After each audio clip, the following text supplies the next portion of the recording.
Welcome everybody, this is GRE Bites. My name is Davis. I'm an educator with over 10 years of experience. And I'm Orion, founder of StellarGRE. We're here to bring you your weekly bite-sized episode on GRE prep and grad school admissions. For more information, check us out at StellarGRE.com. Okay, so let's get into it. So with today's educational marketplace, online schools all over the place, smaller schools, larger schools, the Ivy League, of course, there's grad school and then there's grad school. So what are the two types of grad schools when we're considering like GRE and what we want to do with our, getting a graduate degree? Well, you're absolutely right, Davis. There's so many different grad school programs that exist in the world, and some of them are worth your money, in my opinion, and some of them are not. And that depends on more than just the standard rankings associated with these programs, which I'm sure any student can and should Google before they apply, right? So I have this conceptual framework for looking at grad school, and I do believe that there are two types of grad schools. And the two types of grad schools really depend on whether the degree that they award is legally instrumental to getting a certain job. That's the difference between the two categories. So what does that mean? So, for example, if you want to be a medical doctor, you need an MD. There's like no way around that. Right. If you want to be a lawyer, you need a JD. There's very few ways around that. Mm-hmm. I'm a psychologist, you need to have a PhD or a PsyD. That's a legal requirement in all 50 states. Mm-hmm. So that's one type of program, a program that awards a degree that you legally need to get a license to do a specific job, to have a specific career. Education is the same, right? If you're gonna that depends on state to state. Okay. Like in New York State, you need a master's degree in order to teach in the public educational system. Right. And I don't believe that is a requirement in other states. So this is part of the research process that you have to do beforehand. Right. That's right. Yes, exactly. Yeah. So my kind of rule of thumb about this is that if you're looking to get a degree so that you can apply for a license to do a certain job, it doesn't matter so much where you go. So if you're wanting if you're wanting a degree to apply for a license, and the license is what you need, correct, for the job as opposed to the actual degree itself. That's right. Then it doesn't matter where you go. It doesn't matter as much, right? Because I'll be honest. Once I got my license to practice psychology and I established my private practice, I don't think anybody in 6 years has asked me where I attended my graduate school. Right. The fact is that I'm a licensed psychologist. I can compete in the open market with the other psychologists who went to Harvard, who went to Stanford. We're all on a level playing field with respect to offering our services to the public. I have a bit of an entrepreneurial streak, so I always knew that I wanted to go into private practice, and so I just needed the degree to get the license that I could enter into the free market economy and promote my practice and get my patients that way. Right. And if you do your job well, if you help people, if you provide a service that nobody else can do, frankly, most people won't care if you dropped out of kindergarten. They'll say, you can help me, I want what you have, here's my money, take it. And that license serves as the voucher of trust for the consumer to say, oh, he's licensed by the board or by the state or by whatever, so I know I can count on his services being legitimate. Yes, that's ascribed authority, and that's a big part of it. It's like there's a difference between saying that you're a licensed psychologist versus I'm a life coach, right? Right. Now, does that mean that the advice or the support that a life coach offers is necessarily superior to anything that a licensed psychologist would offer? No. Mm-hmm. There are bad licensed psychologists. There are really great life coaches, but it's harder to get to establish that initial trust to get someone to pick up the phone and ask for help. Right. And so the license is really useful for that, to get your foot in the door, kind of. But like if you're bad in license, people aren't going to stick around. Right. And if you're good and unlicensed, eventually people will find you. So there is an element of trust associated with the licensure, yes.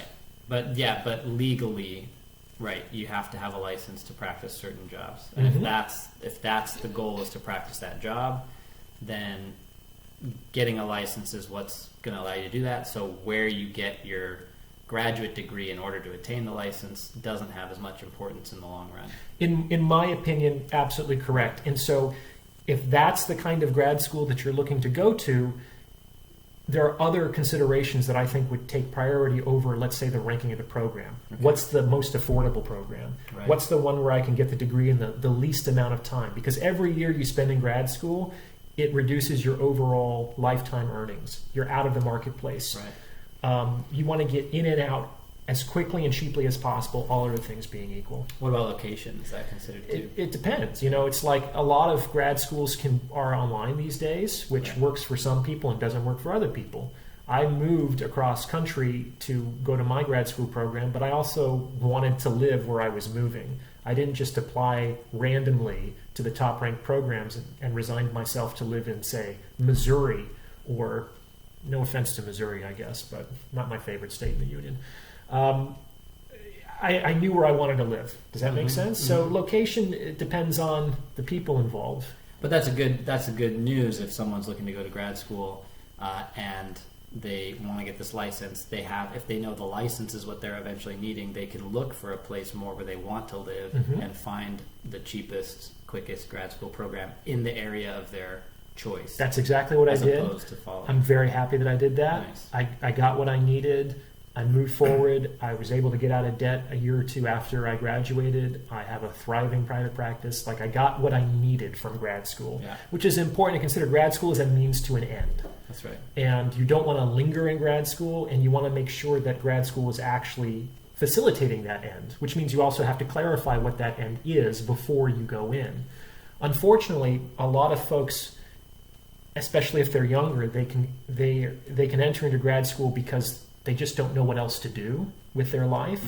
Maybe their career is kind of stagnant, or the economy's going bad, so it's hard to get a job. And it's like, okay, I can understand those considerations, but if you don't have a clear end goal in mind, you just kick the can down the road. So now you're 3 to 5 years older, potentially, and you still have those same questions, and now you have a huge debt, and you're older. Without a clear idea of how this is going to apply in the job, in the job market. Not a good idea. So okay, so we've talked about one type of grad school, which is going for, be flexible with the grad school of choice, because the license is what matters to enable you to have that end goal achievable. So the other type of grad school, I'm guessing, is where the grad school you go to, and that name carries a lot more weight, and that matters.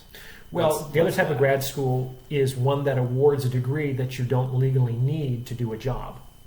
Okay. Which is the vast majority of programs. That's only 10% of grad schools award degrees that you legally need to do a job. Teaching masters at certain states, the JDs, the MDs, and things like that.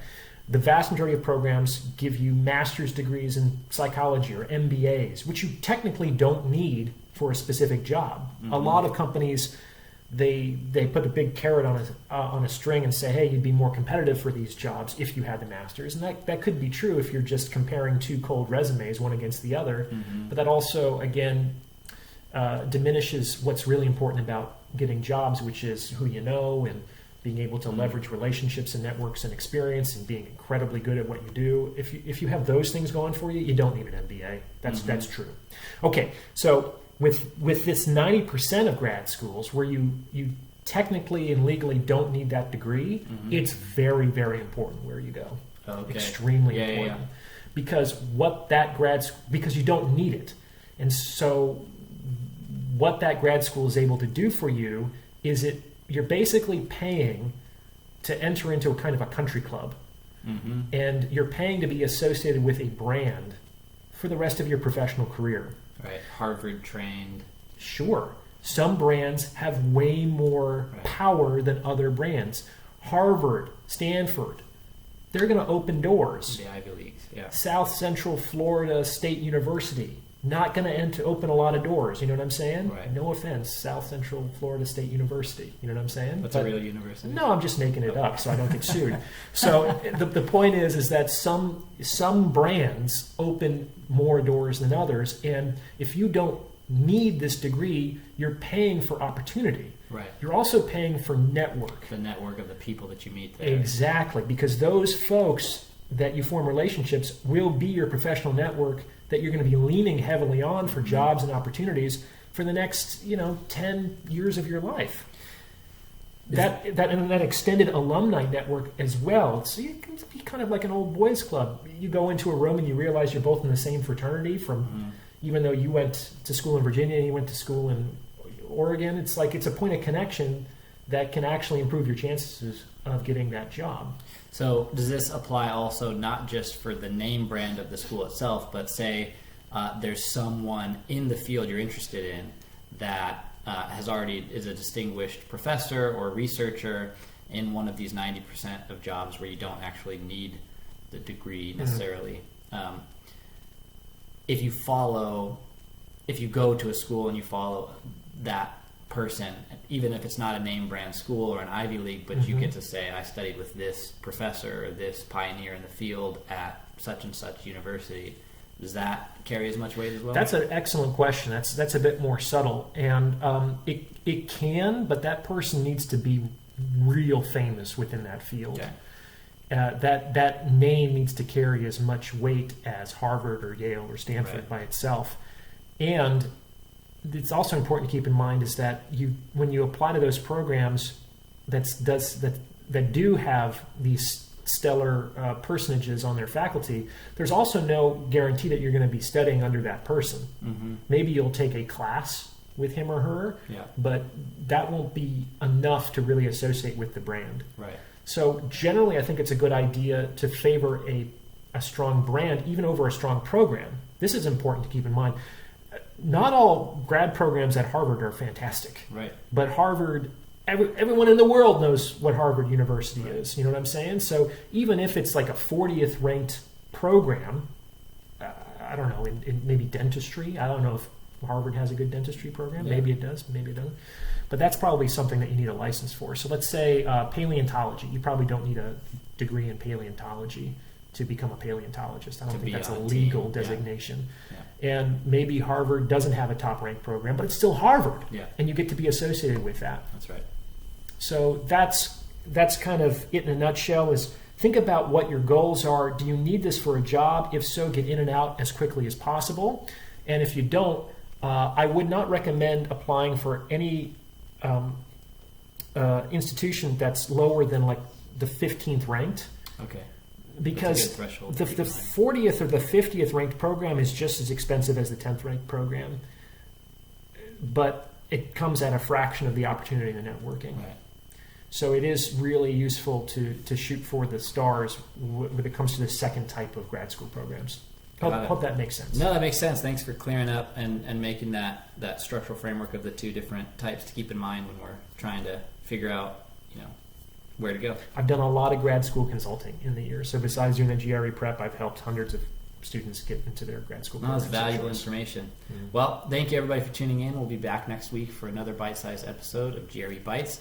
If you have a topic you'd like to discuss on a future episode, let us know at StellarGRE@gmail.com. And if you're interested in either GRE prep or grad school consulting, as was just mentioned, check us out at StellarGRE.com. Talk to you soon.